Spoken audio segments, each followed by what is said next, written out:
오늘 아침에 우리에게 주시는 하나님의 말씀은 열왕기 하 12장 1절에서 21절까지의 말씀입니다.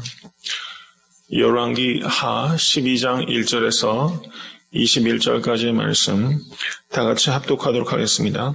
예후의 7년에 요아스가 위에 올라 예루살렘에서 40년을 치리하니라. 그 모친의 이름은 시비아라 브엘사바 사람이더라. 요아스가 제사장 여호야다의 교훈을 받을 동안에 여호와 보시기에 정직히 행하였으되 오직 산당을 제하지 아니하였으므로 백성이 오히려 산당에서 제사하며 분향하였더라. 요아스가 제사장들에게 이르되 무릇 여호와의 전에 거룩하게 하여 드리는 은 곧 사람의 통용하는 은이나 각 사람의 몸값으로 드리는 은이나 자원하여 여호와의 전에 드리는 모든 은을 제사장들이 각각 아는 자에게서 받아들여서 전에 어느 곳이든지 퇴락한 것을 보거든 그것으로 수리하라 하였더니 요아스 왕 23년에 이르도록 제사장들이 오히려 전에 퇴락한 데를 수리하지 아니하였는지라. 요아스 왕이 대제사장 여호야다와 제사장들을 불러서 이르되 너희가 어찌하여 전에 퇴락한 데를 수리하지 아니하였느냐. 이제부터는 너희 아는 사람에게서 은을 받지 말고 저희로 전 퇴락한 데를 위하여 드리게 하라. 제사장들이 다시는 백성에게 은을 받지도 아니하고 전 퇴락한 것을 수리하지도 아니하기로 응낙하니라. 제사장 여호야다가 한 궤를 취하여 그 뚜껑에 구멍을 뚫어 여호와의 전문 곧 우편 곧 단 옆에 두매 무릇 여호와의 전에 가져가는 오늘 다 문을 지키는 제사장들이 그 궤에 넣더라.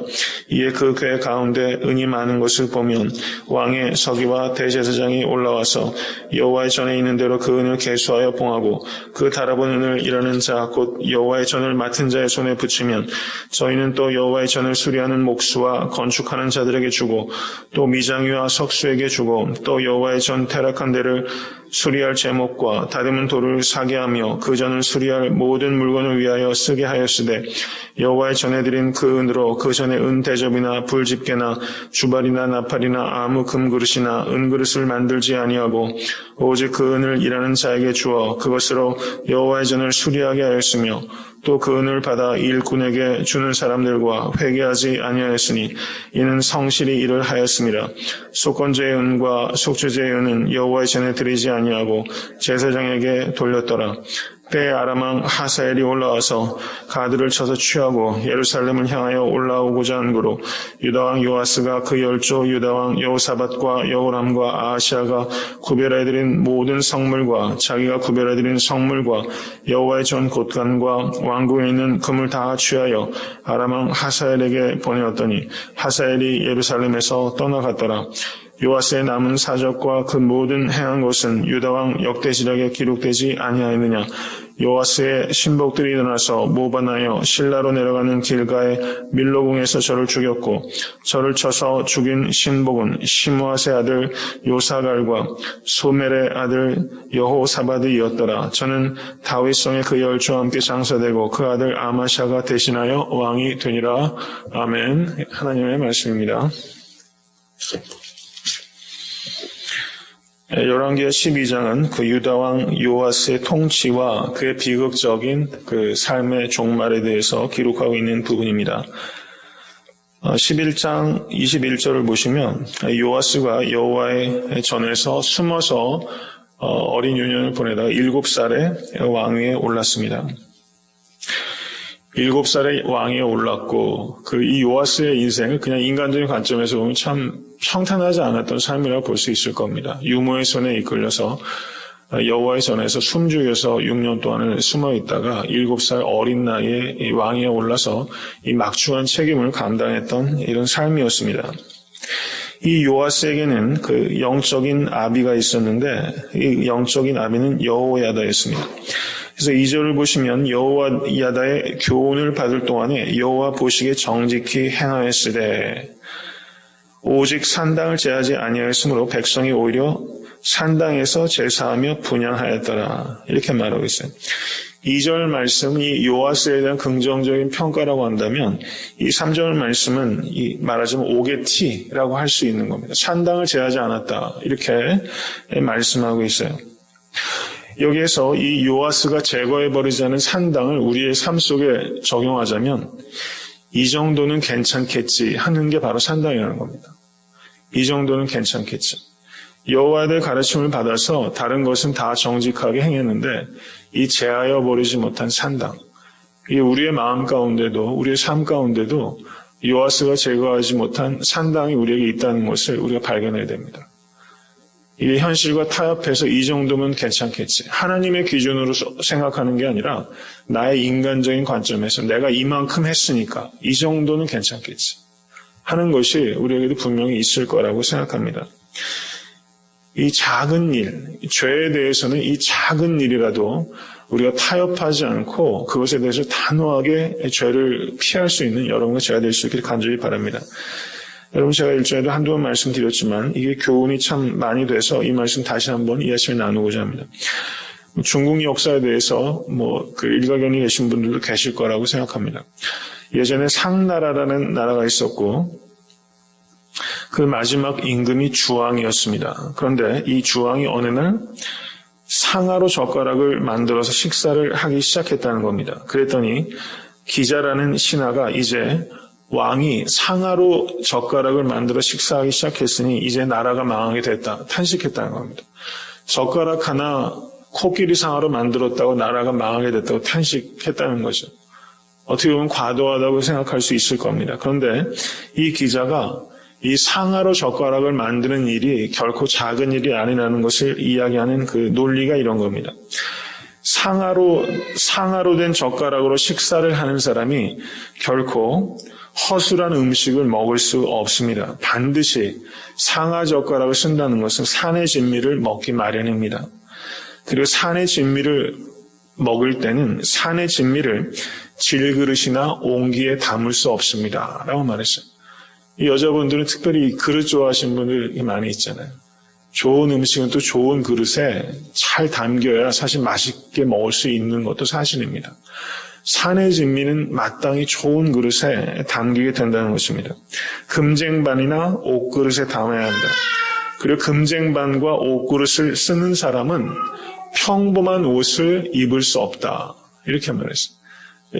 정말 맞는 말 아닙니까? 금쟁반과 옷그릇을 쓰는데 평범하고 남루한 옷을 입고 그 식사를 할 수가 없죠.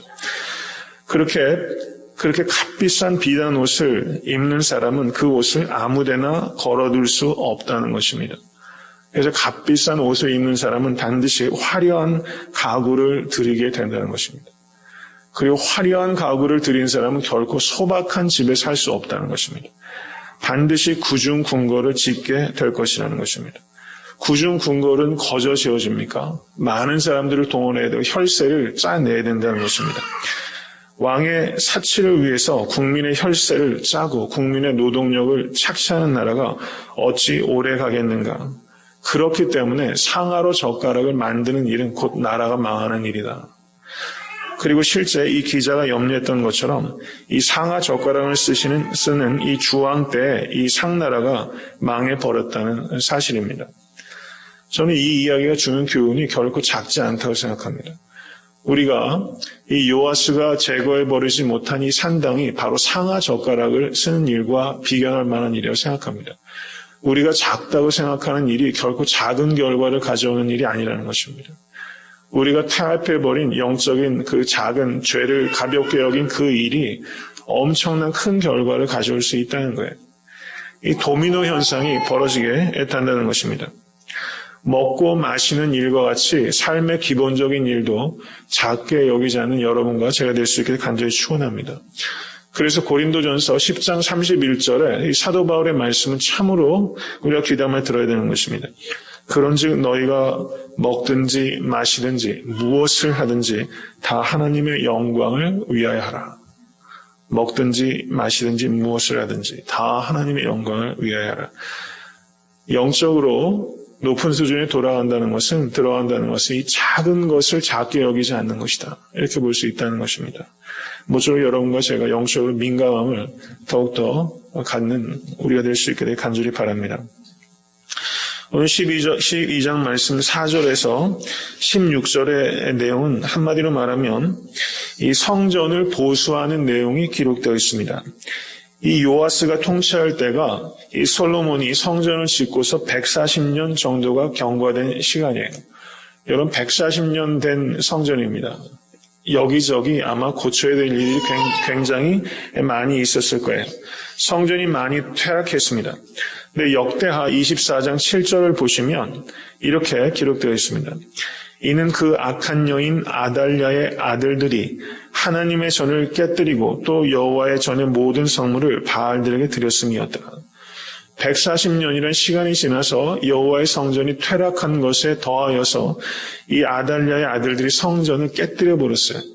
깨뜨리고 여호와 전의 모든 성물들을 바알들에게 드렸던 겁니다. 이러한 상황이 있었기 때문에 이 요아스가 기금을 조성하고 또 사람을 시켜서 이 성전을 보수한 내용이 이 4절부터 16절까지 기록되어 있습니다. 그런데 여기에 보시면 이 요아스가 명령을 했는데도 불구하고 그 일의 진척이 매우 더뎠어요. 6절 말씀을 보시면 요아스 왕 23년에 이르도록 제사장들이 오히려 전에 퇴락한 데를 수리하지 아니하였는지라 이렇게 말씀하고 있습니다. 이런 일들이 교회 내에도 많이 있어요. 뭔가 의욕적으로 바른 일을 하려고 해도 사람들이 움직여주질 않아요.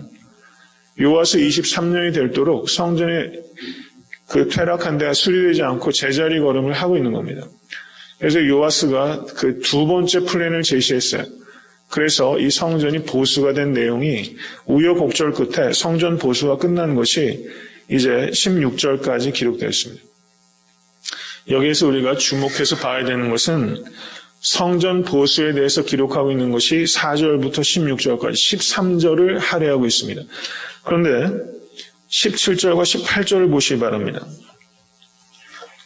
17절과 18절을 보시면 때에 아람왕 하사엘이 올라와서 가드를 쳐서 취하고 예루살렘을 향하여 올라오고자 한 거로 유다왕 요아스가 그 열조 유다왕 여호사밧과 여호람과 아하시아가 구별해드린 모든 성물과 자기가 구별해드린 성물과 여호와의 전 곳간과 왕궁에 있는 금을 다 취하여 아람왕 하사엘에게 보내었더니 하사엘이 예루살렘에서 떠나갔더라. 이 내용은 무엇입니까? 아람왕 하사엘이 예루살렘을 포위해서 성전에 있었던 그 성물들과 그리고 귀한 은금들을 주어서 굴욕적인 항복을 해서 이 아람 왕이 떠나갔더라라는 내용이 기록이 되어 있다는 거예요. 4절부터 16절까지는 얼마나 우여곡절 끝에 성전을 다시 보수했습니까? 그런데 여러분 어때요? 세우는 것은 어려워도 무너지기는 한순간이라는 겁니다. 이게 여기에서 4절을 할애해서 성전 보수가 기록되어 있는데 2절을 할애해서 이 성전이 다시 퇴락했다는 내용을 기록하고 있다는 사실입니다. 이것을 통해서 우리가 지혜를 배워야 됩니다. 참으로 세우기는 어려워도 무너지기는 너무나 쉬워요. 등산할 때는 너무나 어려워도 하산할 때는 어떻습니까? 빨리 내려오게 되는데 훨씬 위험이 가중되는 것을 우리가 보게 됩니다. 성공하기도 참 어려운데 우리가 성공한 뒤에 끝까지 하나님 앞에서 겸손하고 또 하나님께 영광을 돌리기는 어떤 의미에서 훨씬 더 어렵다는 것을 오늘 본문을 통해서 우리는 깨달아야만 된다는 사실입니다. 이 열왕기상에는 그 내용이 기록되어 있지 않지만 역대하 24장을 보시면 이 하사엘이 예루살렘을 침공한 것이 하나님의 요아스에 대한 하나님의 징벌이었어요. 역대하 24장을 보시면 이 요아스가 제사장 여호야다의 12장 2절을 보시면 제사장 여호야다의 교훈을 받을 동안에 여호와 보시기에 정직히 행하였으며 여호야다의 교훈을 받을 동안에는 정직히 행하였어요. 근데 여호야다가 죽었을 때는 하나님 앞에 정직히 행하지 못했다는 겁니다. 이게 참 안타까운 거라는 거예요. 어떤 의미에서는 그 요아스는 매우 수동적인 신앙생활을 한 사람이다. 저는 그렇게 이해할 수 있다고 봅니다. 여호야다의 교훈을 받을 동안은 정직히 행하고 그가 죽었을 때는 이 요아스가 무너지게 됩니다.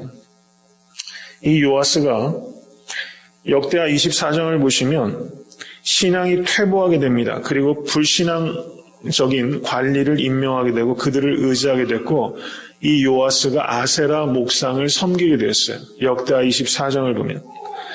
그리고 요아스가 선지자의 말을 무시하고 여호야다의 아들 스가랴를 죽여버립니다. 그래서 그거에 대한 징벌로 하나님께서 아람 왕 하사엘을 통해서 이 요아스를 치게 되었다는 사실입니다.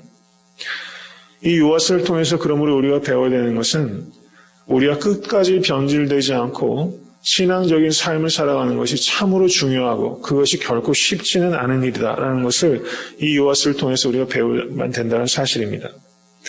제일 마지막에 19절에서 21절 내용을 보십시오. 요아스의 신복들이 일어나서 모반하여 실라로 내려가는 길가의 밀로 궁에서 저를 죽였고 라고 기록하고 있습니다. 이 요아스가 나중에는 쿠데타에 의해서 암살당했다는 겁니다. 이 요아스의 삶을 한마디로 말하면 용두삼이라는 거예요. 용두삼이. 시작은 매우 잘하였는데 마지막이 너무 비극적이고 그리고 안타까운 삶을 마감한 사람이 바로 요아스라는 겁니다. 사도 바울은 뭐라고 말합니까? 고린도전서 15장에 나는 날마다 죽노라. 나는 날마다 죽노라. 이렇게 말하고 있습니다.